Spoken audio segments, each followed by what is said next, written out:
In today's video, I'm going to teach you how to add an employee to an active pay run. To get started, head over to the payroll section in your system and then open the employees area. This is the best place to begin because before someone can be included in a pay run, their employee profile needs to be fully set up and ready to process.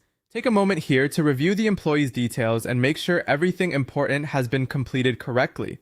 In particular, check that their basic employee information is active and up to date, and confirm that their tax settings and bank account details have been entered.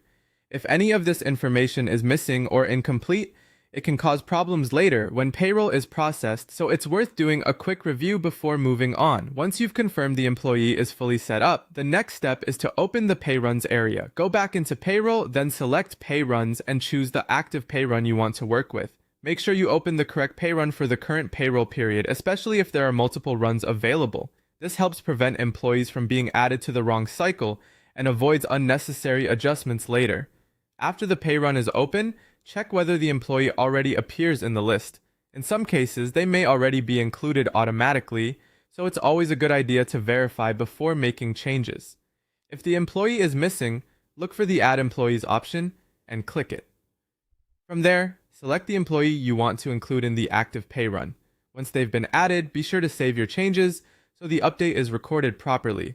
After saving, it's a good practice to do one final review, confirm that the employee now appears in the active pay run and that their payroll details look correct.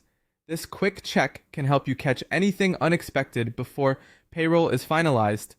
And that's it. By starting in employees, confirming the employee setup is complete, opening the correct active pay run, and adding the employee if needed, you can make sure they're included accurately and on time. Thanks for watching, and I'll see you in the next video.